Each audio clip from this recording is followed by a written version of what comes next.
Здравейте, приятели! Това не е някой октомврийски есенен ден с мъгли, а е 30 май, на път съм за пчелина. Виждате акацията, където е останала, е в пълния си цвят, но за съжаление времето абсолютно не позволява на пчелите да съберат каквото и да е. Тук вали всеки ден, с изключение на няколко часа през деня, когато е студено. Ето, може сега ще ви покажа. Температурата е 11 градуса, като в момента е 6:30 вечерта. През нощта не знам колко става. Но ще прегледам утре пчелите, да видя какво състояние са и имат ли въобще хранителни запаси, как се развиват. Здравейте, приятели! Днес съм 5 дни след като стръсках пчелите изцяло на восъчни основи и искам да видя какво се е случило. Пушвам ги и ги отварям да видя дали по този начин може да бъде спряно роевото. По принцип този метод трябва да се прави 10 дни преди главна паша или малко преди да са изпаднали в роево. Тук го направих точно, маточниците имаше еднодневни яйчица вътре в тях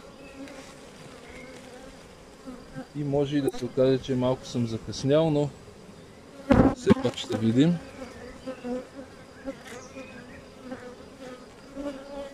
Но тук виждам, че абсолютно всичко е изградено. Сега ще ви покажа. Вижте, това е последната пита. Абсолютно цялата е изградена. От тази страна също. Вижте, това са само 5 дни.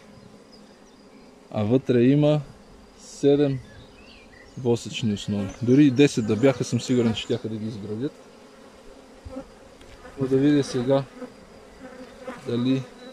Ето, следващата восъчна основа, вижте, даже дори има свеж принос в нея. Надявам се да се вижда хубаво на камерата. Страхотно изградена за сега.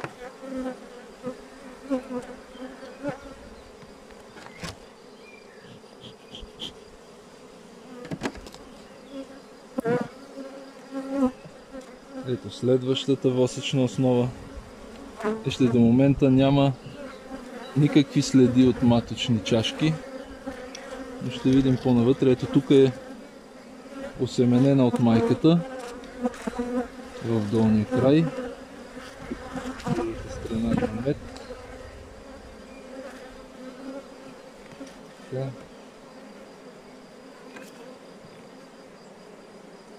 Следва една изградена пита, която съм им придал. Тя също е осеменена. Вижте как хубаво са и направили венец.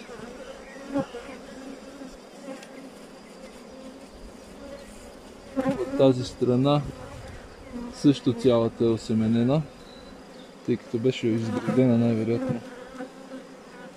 Майката е започнала да снася тук. Продължавам с следващата восъчна основа. Ето, вижте, изцяло изградена. Изградена е перфектно.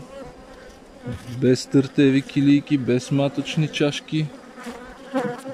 Обаче ето тук има... Ще видим обаче дали са захранени. Това е най-важното. Ами не са. Не са захранени. Питата е изцяло осеменена. Все пак развалям чашките. Като този метод, доколкото разбрах за него, е доста ефикасен, но не дава 100% туширане на роевото. Разбира се, невъзможно и може би по-добре, защото ако можеше да се спре роевото, най-вероятно пчелите ще останат застрашен вид. Ето следващата. Нещото, което трябва да се прави при такива ситуации е да се стръскат още веднъж преди следващата паша. тогава вече се гарантира спиране на роенето. Но ето вижте, за момента пчелите са спокойни, изградили са всичко. Това е вече 1, 2, 3, 4, 5-та восъчна основа.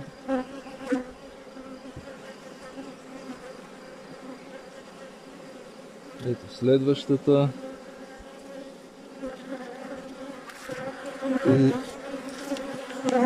Всички са почти пълни. Малко са осеменени и на повечето места е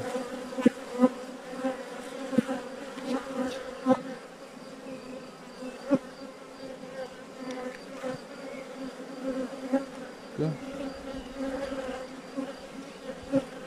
Сега ще видя на следващата изградена, която им беше оставена, дали там няма да има някой маточник.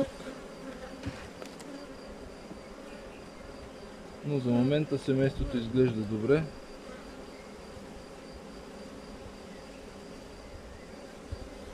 Тази е пълна смет.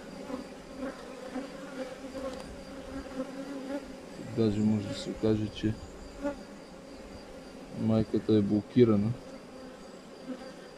въпреки многото восъчни основи, които съм ми предал. Просто семейството е силно и гради и донася мед, нектар доста, въпреки лошото време. Ето вижте поредната восъчна основа, която е изградена.